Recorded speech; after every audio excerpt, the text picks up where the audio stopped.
Assalamualaikum. Jumpa lagi bersama saya, Cikgu Tengku dalam tajuk pelajaran hari ini menyatakan maksud pantun. Baiklah murid-murid boleh buka buku teks muka surat 66 dan juga 67. Sebelum kita teruskan pelajaran, Cikgu perlu ulang beberapa perkara tentang pantun kepada kamu. Sebelum ini, kita pernah belajar tentang pantun. Maksud pantun ialah puisi lama yang mempunyai 2 rangkap atau 4 rangkap dan ianya mempunyai maksud yang tertentu. Baiklah murid-murid, ini juga kita pernah belajar sebelum ini.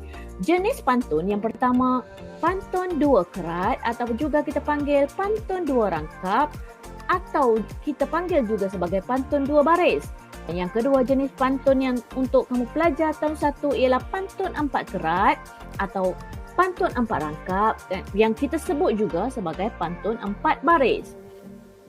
Baiklah murid-murid, untuk tajuk hari ini iaitulah menyatakan maksud pantun. Pantun yang perlu kamu belajar ialah pantun 4 kerat.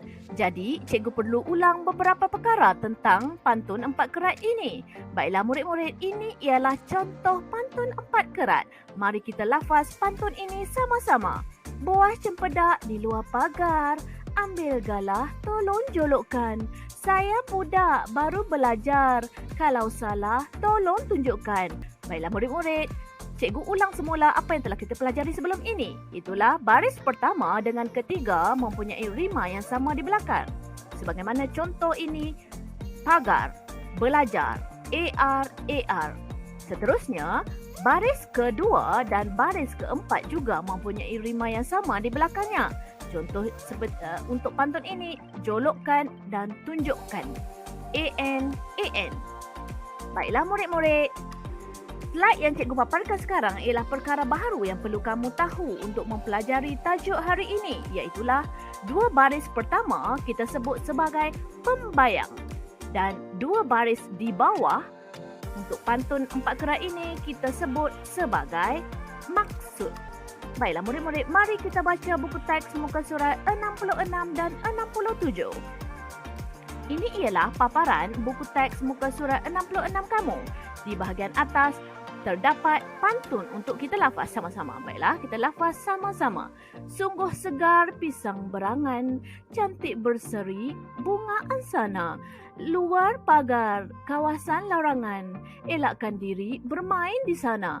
Baiklah murid-murid, sebagaimana yang cikgu maklumkan sebelum ini, 2 baris di bawah ialah maksud kepada pantun ini. Apakah yang ingin diperkatakan, diberitahu dalam 2 baris pantun ini? Maksud yang ingin diberitahu kepada kita tentang 2 baris pantun ini ialah murid-murid dilarang bermain di luar kawasan sekolah kerana luar pagar ada jalan raya yang sangat sibuk. Baiklah murid-murid, kita teruskan buku teks muka surat 67 untuk gambar yang pertama.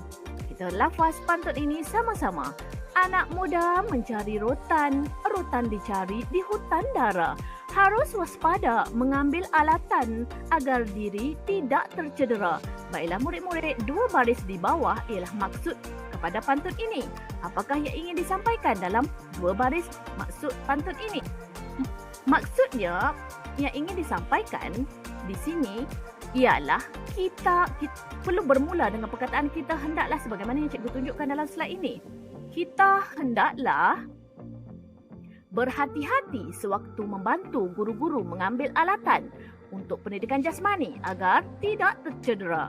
Baiklah murid-murid, kita teruskan dengan gambar yang kedua. Kita lafaz pantun ini sama-sama. Beli sepukal durian di dusun, manggis seguni harganya rendah. Basikal dan motosikal diletak tersusun, bermain di sini mengundang padah. Baiklah murid-murid, 2 baris di bawah ialah maksud kepada pantun ini. Apakah yang ingin disampaikan?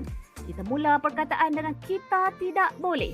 Apakah yang ingin disampaikan? Kita tidak boleh bermain di kawasan meletak basikal dan motosikal untuk mengelakkan bahaya.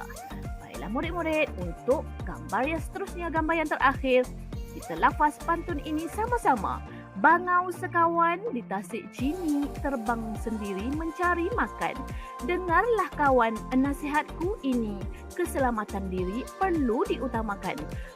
Untuk pantun ini juga sama, 2 baris di bawah ialah maksud kepada pantun ini. Walau bagaimanapun, untuk kita menyatakan apakah ini maksudkan dengan pantun ini, kita perlu bina ayat sendiri kerana jika kita lihat bahagian bibir merah di bawah tiada apa-apa perkataan, maka panduan jawapan untuk kamu bagi soalan ini ialah kita hendaklah saling mendengar nasihat dan saling menasihati untuk memastikan keselamatan diri terjamin.